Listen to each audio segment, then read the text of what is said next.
The board gaming industry is imploding. It's ending. It's the end of the world. At least that's what the various Facebook group, forum groups, and blogs are telling me.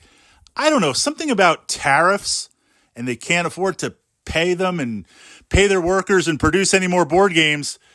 I don't really know about that. I think we were on this path, this collision course for a long time, and this just happens to be the payday when everything catches up. Agree or disagree? Now, the framework of my understanding of all this is to look back 10, 15 years, whenever Kickstarter really started. And Kickstarter was this idea where if you had an idea and you were a small or mid-sized creator, you could have some enthusiasts support that idea, give you money, and then you produce and deliver the idea. It was kind of a great way to extend things out. And from that board gaming slice and perspective, we did see a lot of really great, interesting ideas that would not have been possible. Small, independent publishers, individuals, that would not have been possible. Well, the big names, they took a look and said, wait a second. You're telling me that normally I would come up with an idea for a board game, and I'd have to produce it and source the components and ship it here to warehouses. And I've already spent whatever I've spent to do that. And then I've got to retail, sell it, to first recoup my money and then make a profit. Now you're telling me I can use this platform, Kickstarter, and later on the various clones and incarnations, and I can get people to give me money up front, essentially an interest-free loan. I can produce my game, produce my stuff with zero risk because there's zero liability. The terms of Kickstarter is if I don't deliver, yeah, you can go on the internet and complain. Can't do anything about that. And then not only do I get tons of money front-loaded, interest-free that I make a profit on and deliver, then I can also sell it on retail because I'll produce some extra copies because I'm selling 2-to-1, 3-to-1. It's a win-win. So you then see Kickstarter just explode to this this way to essentially push board games out. And we got a lot of great titles. There's a lot of titles in my collection that came through that Kickstarter channel. But that kind of killed retail. You see less and less retail or not as the primary source. So now we get in that framework to that third point, and this is where we jump into where we are today, right? Hyper-capitalism realizes I won't even go to retail, right? I'll just say, this is Kickstarter only. I'll get all the money up front, interest-free loan. I'll deliver whenever I deliver, over-deliver, under-deliver, maybe not even deliver at all. And I won't go to retail. I'll just sell it through Kickstarter. Essentially, it's a pre-order. It's a pre-order system. And fueling that hype and that fear of missing out, that FOMO, it's like, okay, look, you can go in for the core box. It's $100. It's got good value. But this is Kickstarter only. There is no retail.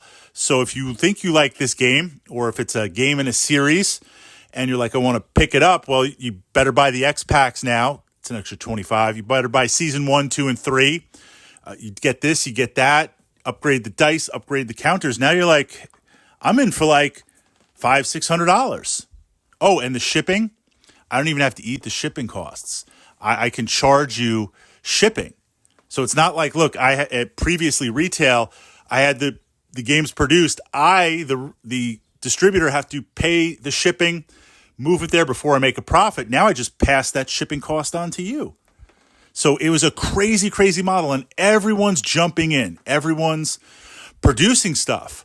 Well, that hyper-capitalism caught up to you because eventually what happens is maybe you don't deliver on a product, or the various shockwaves because you're front-loading the money. As things happen, you don't have enough money to complete a project or do something. So you borrow from the next project, right? I launched this project, source that money, use that money to pay off the previous project because I do have costs in terms of labor and employees and all that kind of economic stuff. But essentially, things got too greedy, too high, too fast. I feel like I'm back in the day with the Atari Game Crunch, when everyone was just jumping on Atari and there was like zero requirements.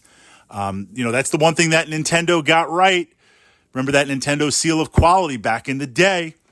And only certain games were produced, or only certain things were produced, and it had to be approved to maintain the integrity of the NES and the SNES to some degree, because they're looking at Atari and said, like, look, there's like still landfills with like just games poured in there, because just that hyper-capitalism, and it crashed.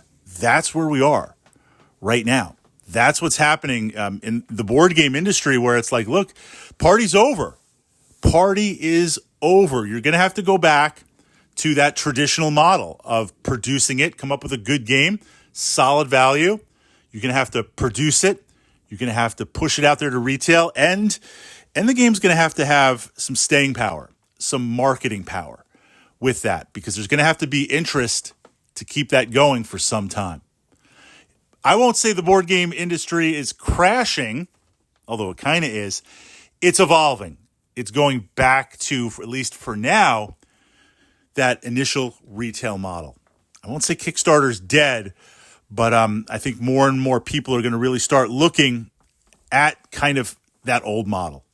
Now, before I turn it over to you, my fellow board gaming enthusiasts, wargaming enthusiasts, I think certainly certain companies will be acquired, certain titles will disappear, but I think those that can put out a model that is retail focused, a traditional channel, but maybe offer some Kickstarter add-ons, or maybe offering some limited stuff. Essentially, honestly, what Games Workshop does.